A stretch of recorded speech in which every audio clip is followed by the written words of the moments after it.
Yo, what's up? It's Someone That's Someone, and welcome back to another Story Mix. Today, we're looking at a handful of different research chemical stimulants, which there are a ton of these. We got a classic bath salt with alpha PVP, but then we'll be getting into some lesser known RCs that have been sold online in 4-FMA and RTI 111. Also making an appearance are a couple Shogun DOX compounds, which notably act as an amphetamine, but also has psychedelic activity. Plus each user, I'd say, has their own unique set and setting with it, dosage as well.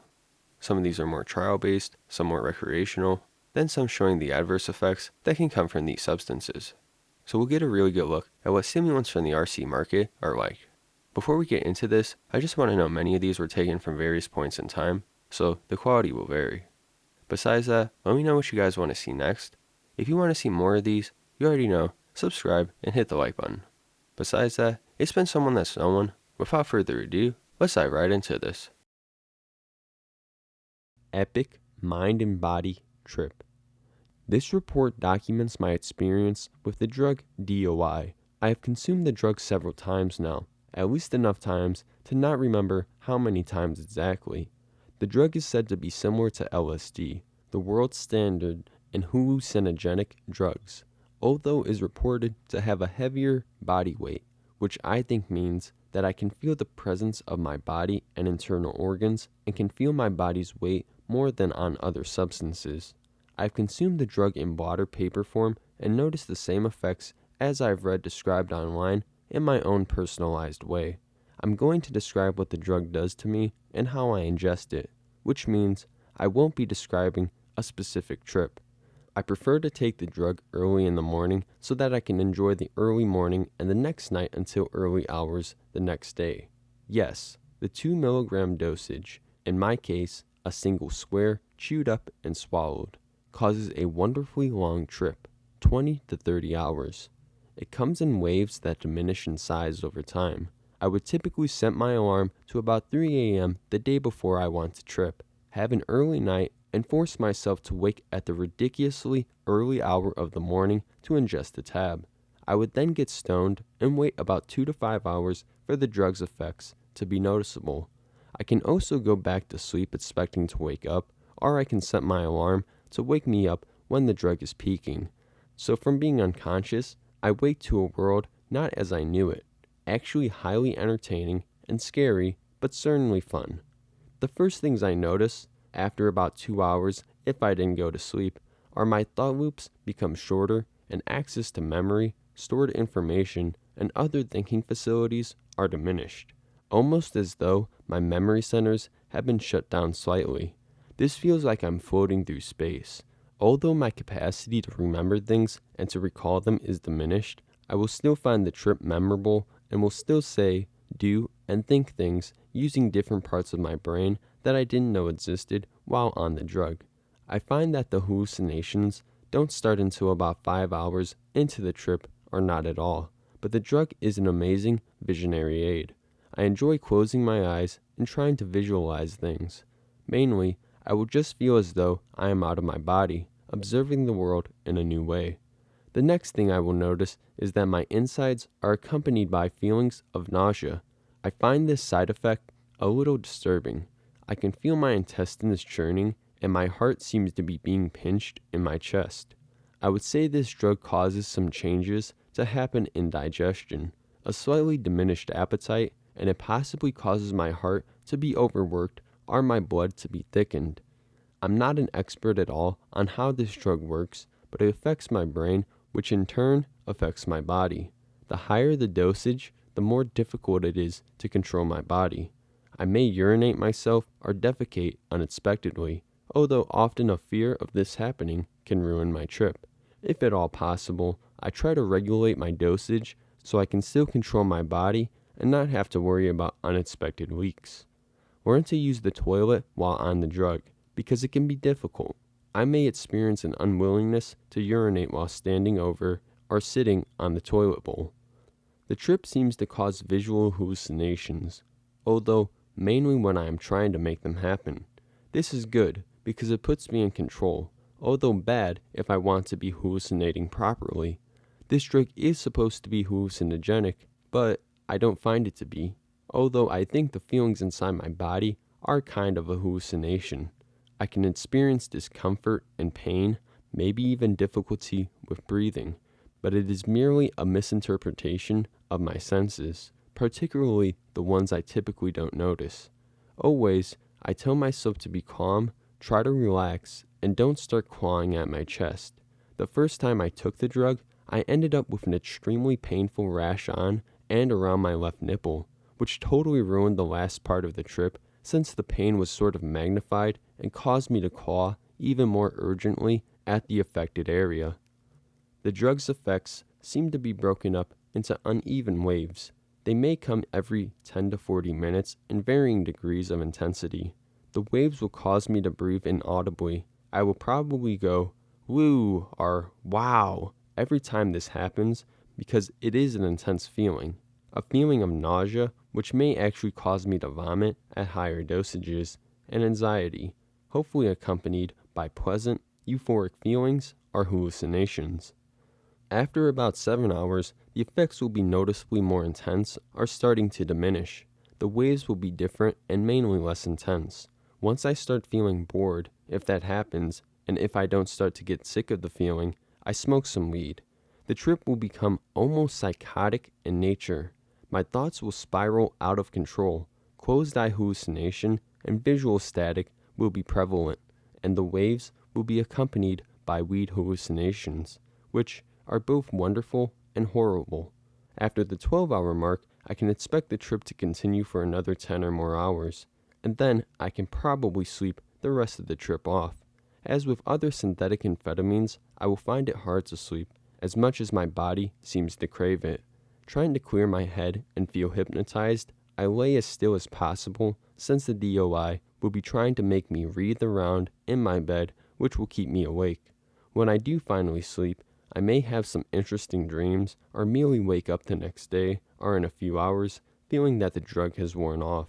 I think that sleep deprivation intensifies the drug's effects, and once I sleep, that turns off most of the effects and turns my brain back around to normal. I'm not sure how it works, but that is what I found. I try to stay awake for the whole trip, using weed to make it more interesting. I haven't experimented with higher doses yet, since I don't want to lose too much control of my body and end up urinating myself or worse. In conclusion, I would say this drug is very interesting. I like the way it comes in waves and the fact that weed can be used to intensify both the weed's and the DOI's effects, but it is possibly a very dangerous drug, so be careful. Smoothest, least uncomfortable analog. APVP Oral Experience. One evening, a Vulcan man was bored. He wanted to test his ability to keep control of his mind.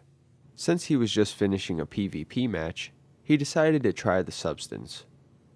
Setting/environment. Tuvok said he would take his usual preferred dose to start. No other substances were taken simultaneously. Last night's Vulcan incense had completely worn off. In his quarters, he laid on bed at home with cats in and out of the room. Parents sat across the house. Threat. Not hungry, but only ate lightly. One snack immediately before starting. Measured 250 milligram doses with empty capsules enclosed. Logical. Previously had confirmed his Vulcan physiology was not allergic and will live long and prosper after the test. Begin. Start. Washed down the 2 capsules together with a glass of lemonade. Laid back and waited patiently with Voyager on in the background. Moderate mood lighting. Curious. 20 minutes in. Can taste in breathing that the capsules have begun to dissolve. Mental. Very mild, but steady increase in awareness and euphoria.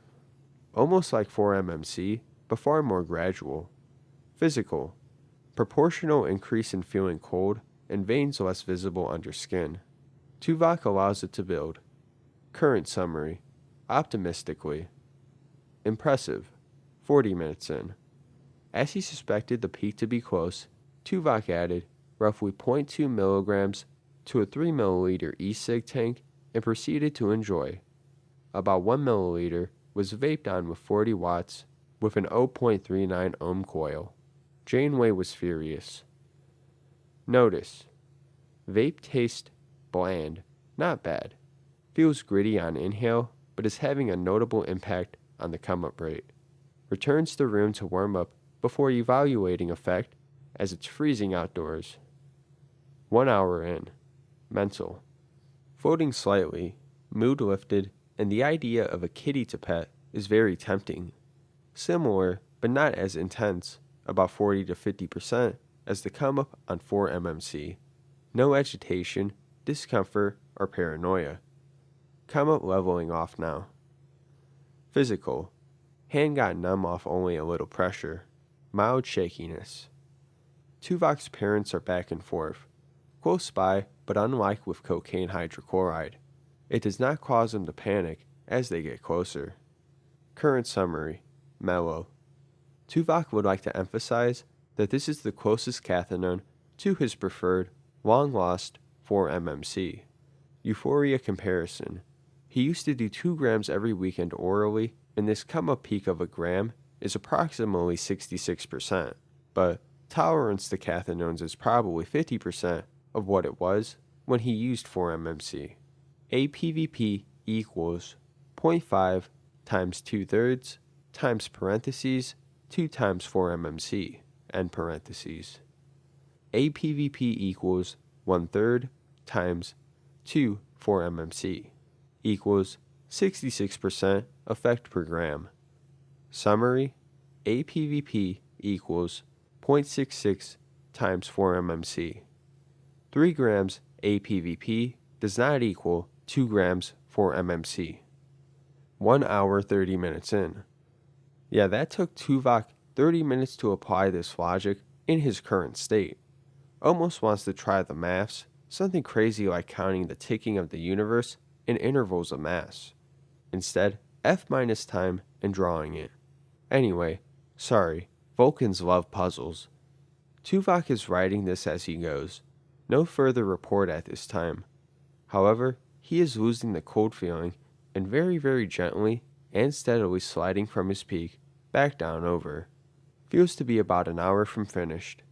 1 hour, 45 minutes in. Vaping again and finding some problems to solve with numbers as the urge is overwhelming. 2 hours, 20 minutes in. After finding the ratio between pizza per inch per pound between square and circular pizzas, Tuvok is pleased and things are leveling off. No come down, no hearing stuff, and things are leveling off. Normally always do from other substances. Ready to lay down, he thinks. Overall evaluation: duration, roughly 2 hours, 45 minutes from the swilling and pilling with lemonade. Very worth the money. Mental: I'd split this into good and bad, but bad would be empty. Euphoria/time was very smooth, up and down. Stim effects were so overpowered by euphoria, Tuvok determined them irrelevant to this scenario. No paranoia or parental movement. Love this.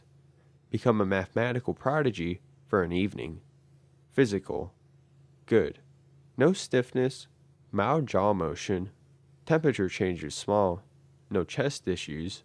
Tuvok's heart rate was fine throughout, or at least didn't worry him enough to measure it. Bad: strange random occurrences of blood flow issue in left arm, leading to tingly fingers until Tuvok focused on it, keeping it unobstructed. Summary: this is generally the smoothest, least uncomfortable analog Tuvok has tested since the 4-MMC ban.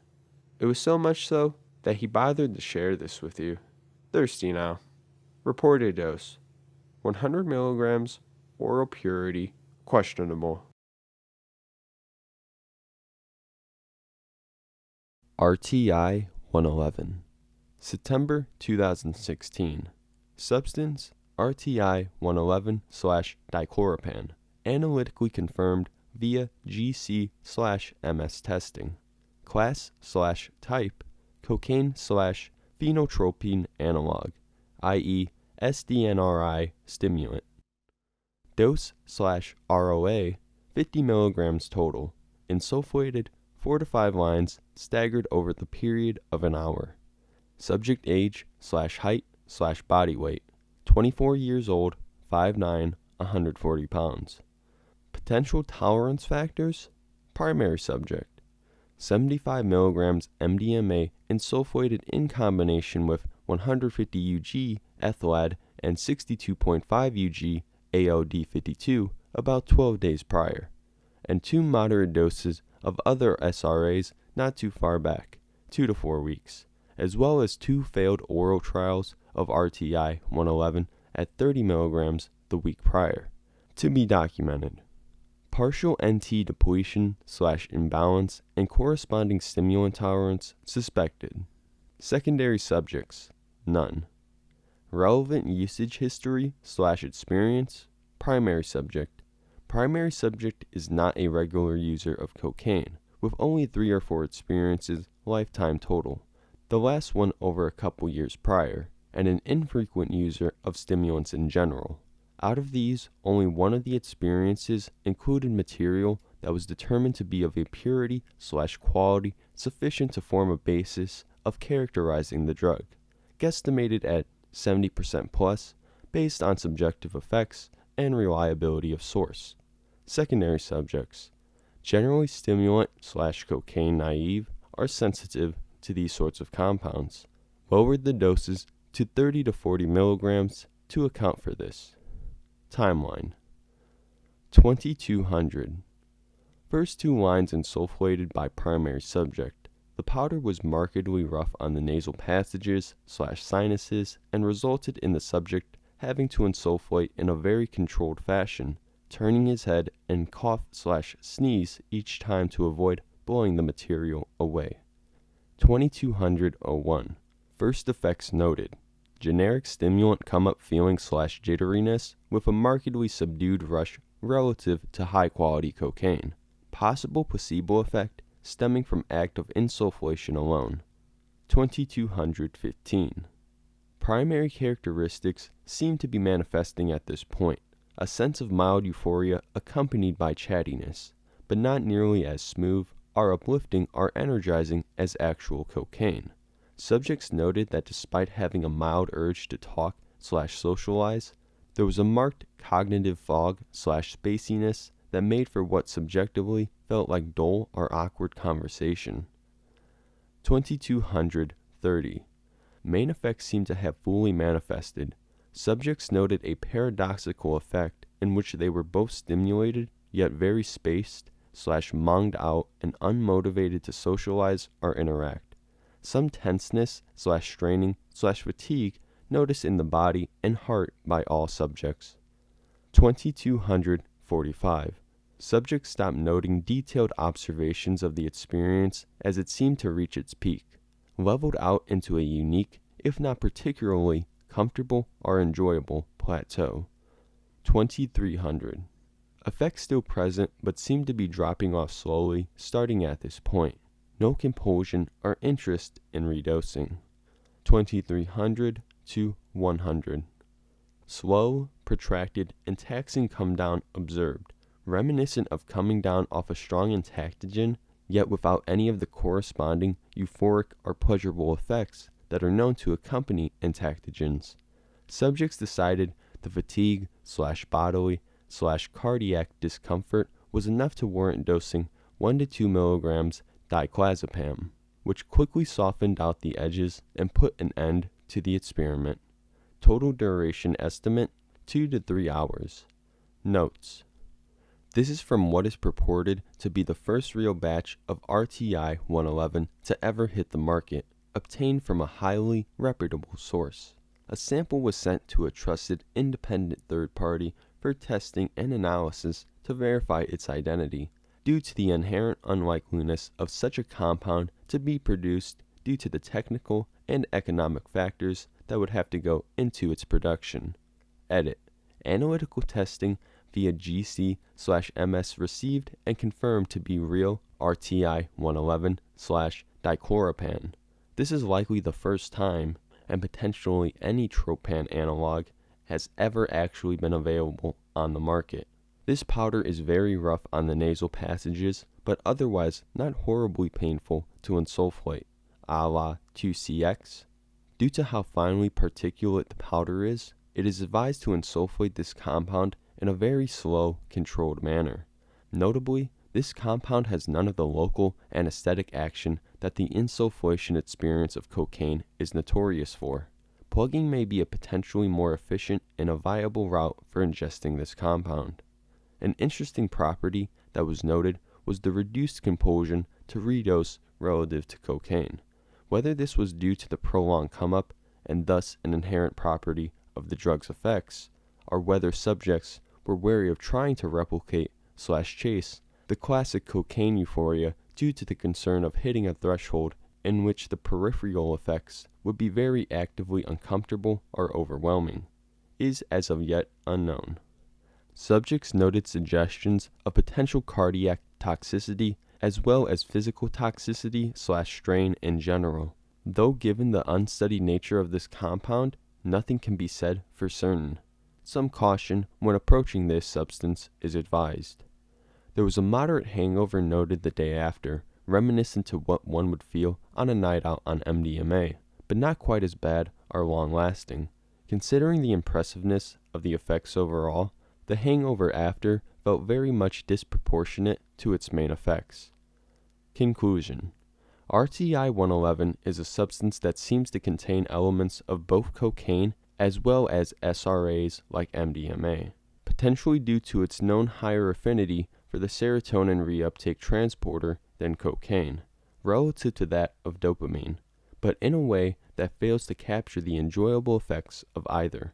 It possesses some of the subtle, energetic properties of cocaine, but also the sedating/lazy/mongy properties of MDMA and other SRAs, with a noticeably worse PNS to CNS stimulation balance than both. Other than the novelty of potentially being the first legitimate cocaine analog on the market, it was viewed as a rather unremarkable compound/experience by all subjects involved. Notably, it seemed to possess a very poor come-up to come-down ratio, peaking at about 45 minutes to an hour, after which the crash started to immediately develop in an uncomfortable and protracted manner for the next hour or two. Compared to classical cocaine and other stimulants, it offers very little in this experimenter's opinion, unless one is interested in trying to map out the underlying neuropharmacology and its relation to its subjective effects, and would not seek it out again. This experimenter would put it in the same level as second-tier research cathinone and does not expect it to show up on the market again. Personal, subjective rating, 6.5 out of 10.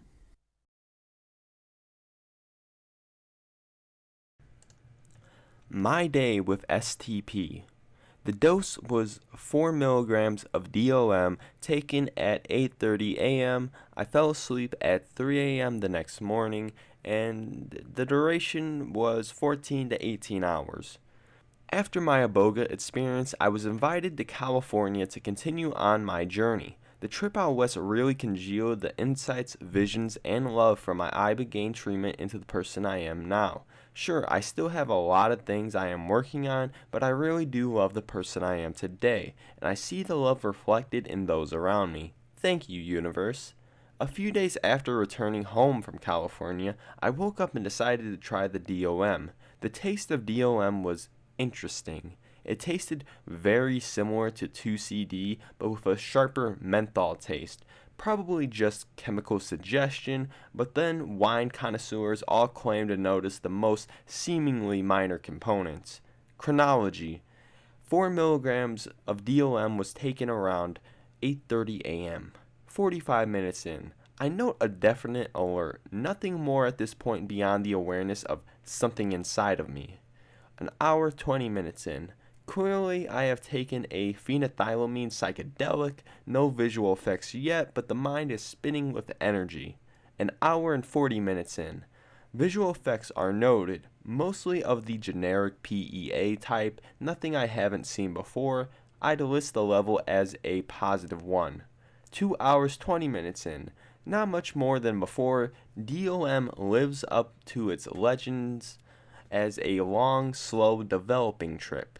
3 hours in, Effects seem fully developed. If I had to qualify the action of DOM, I'd say it is a hybrid between the LSD experience and the 2CE experience. Like LSD, DOM is extremely penetrating. It gets into everything. Unlike LSD, there's no feeling of holiness or universal profoundness. My thoughts are fairly centered on the emotional human level instead of the spiritual godly level. However, the mind is racing and it is difficult for me to gain any insights. I try hard to meditate and let go, but the body load makes it very difficult. Some impressions. Wow, DOM is no joke. I measured out 8 milligrams, then thankfully divided the dose in half and ate 4 milligrams. And man, DOM is strong. It has a push. Most of the time, I sat imagining how terrible it would have been if I'd taken 5 times the amount than I did. I'm pretty sure I would have lost my mind too if I thought it was LSD. And as the literature suggests, it takes a good 4 to 5 hours to build up to a peak. Also, the term psychodymatic came to mind. To be honest, this word more approximated my state of mind than psychedelic. My state of mind was good, the setting was perfect, but at the end of the day, I can honestly comment that I would never take DOM again. Visually, it can't compare to 2CT7. Mentally, LSD has it beat. It also made me sick to my stomach most of the day. It upset my belly in the typical PEA fashion, but the insights, visuals, body feeling, etc. never made it worthwhile. It really reminded me of 2CE the most in that it was super intense, but mostly neutral in emotion with a tendency to go to the negative/scary. 2CE really felt like DOM condensed down to about 3/4 the length of time. And the push I mentioned earlier, yep, this was speedy. Ibogaine was never speedy, LSD is really never speedy, but STP had me cranked on max. There was nothing at all in common with mescaline. There really was not a single component to the DOM experience that reminded me of the warm, earthly glow of mescaline hydrochloride. To me, DOM and 2CE are closest in nature to the LSD experience. A theme came out of DOM, and that's patience. Before Iboga, I was a patient person. I was content to wait till the end of time for anything, including the things I knew to be important to my own psycho and spiritual development. I was so patient that life literally became something I put on hold as I exercised my patience towards my own self-destructive tendencies. Now I find I lack patience. Am I impatient because life is short and I seemingly wasted so much of mine? I especially notice my lack of patience in the aspect of how I treat my friends. I know in life we all evolve at different rates, but post-Iboga, I find myself trying to share the joys of healthy living, healthy eating, and healthy drugging, etc. to everyone around me.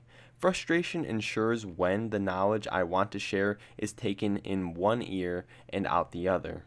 So, what to do next? Learn patience and move to the next level. I can't wait to see where life will take me next. A train ride I wasn't prepared for. I ventured into chemicals with MDMA in the fall of 2016, mainly due to my dislike of alcohol, but still wanting to socialize in university. With MDMA being my first chemical experience and being severely impressed by it, I set out to try a replacement that I could use more often due to MDMA's problematic serotonin syndrome risk, along with just general do not do often rule. I came across a research chemical called 4FA online and promptly placed an order for 4FMA by accident. I didn't really know what it was. Oops. Well, it came, and I decided to give it a whirl. It was in a crushed crystal form, like a powder, but also very shiny. I took my first dose, and instantly my life changed. I had accidentally overdosed on this first time, due to a mistake with weighing, but still, I was blown away. I noticed how severely negative the side effects were, which were severely amplified due to the overdosing, but the euphoria was amazing. It felt like MDMA, but not. It wasn't loving or empathetic, but rather supremely confident and energetic. I was stimulated, focused, hypersexual, very, very euphoric, social, egotistically confident, and had faster thoughts than I'd imagined possible for 8 hours. In addition, I noticed the trippiness of this substance, or rather the rolly feeling that is very, very reminiscent of MDMA. The body load and overall visual feeling is not like traditional stimulants at all, and is unique. I felt that colors were brighter and different. Everything was very magnified. My vision was very, very clear, and my body seemed to be slipping by fast. However, the side effects were awful. Again, I had overdosed by a lot, but didn't die or have serious complications. However, I did sweat as if I was in a pool, severely overheated and severely dehydrated, and ended up tunnel visioning on my screen so hard that I accidentally lost control of my bladder, and also happened to pee blood. The after effects of this dosage lasted roughly 35 hours before I was able to sleep. From here on, I didn't stop my usage.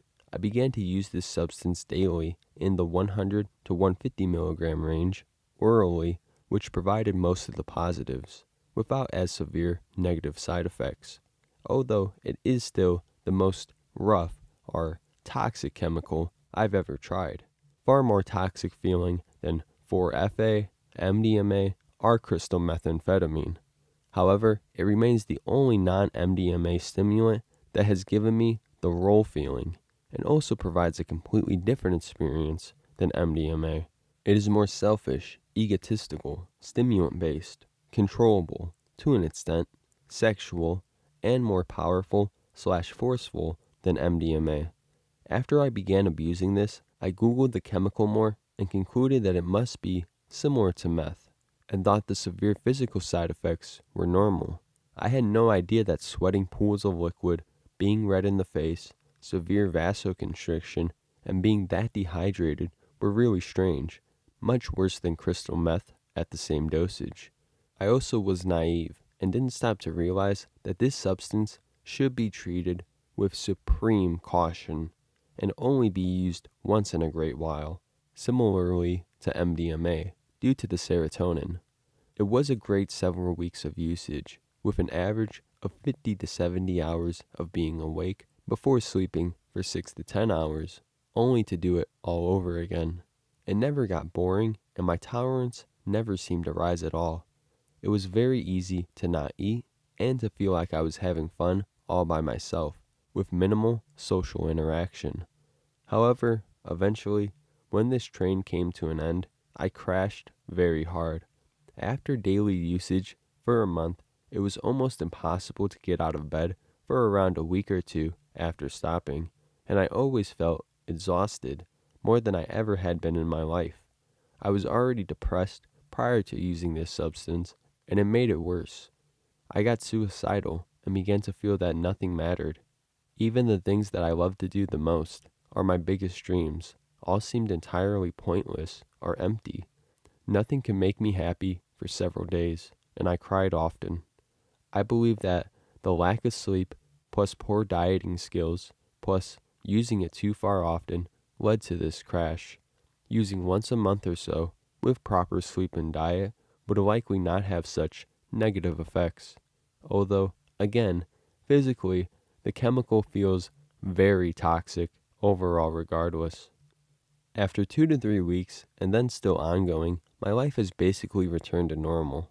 I have since then tried amphetamine, Adderall, and methamphetamine, none of which provide even remotely similar euphoria or intense feelings. I have done up to 80 milligrams of crystal meth orally, and all feel so incomparably weak next to 4-FMA. It makes me afraid in a big way because of how much more potent it seems to be, and how severe the side effects were compared to the not even once crystal meth. But the interesting thing is also how addictive the substance is. Even after I had temporarily wrecked my social life, education, family life, and physical health, I am still tempted to order more of this substance to just use once in a while. I think that it's just hard to deny this was the best chemical I have ever touched, especially when I know I can have it again. And logically, an occasional usage would be fine, except I don't know if I could really control myself. I deluded myself during the semester of university with notions that I would use the stimulation to do homework, go to class, or those types of things. But the chemical is far too recreational to do functional things at those high dosages. I ended up just falling far behind academically, more than I ever have in my life. Those parties that I was trying to find a chemical to use when I attended, instead of alcohol, ended up being completely ignored as I sat in my room all semester using 4 FMA repeatedly. What's interesting is how reviews online of this substance are either it's awful, worse than 4FA, or it's amazing, but toxic. I feel that a lot of people didn't do it orally at 100 plus milligrams, and thus never hit the amazing spot for this substance. When I have tried under 100 milligrams, I didn't really even feel it, as it didn't seem special below that mark. I also found that mixing it in water and let it fully dissolve before drinking, and then gulping down all the water in one go, led to the cleanest high. I don't know why, but simply toss and wash didn't prove as effective for me. Use with supreme caution and respect. This may not be illegal yet, but in my opinion, it is far more dangerous than crystal meth.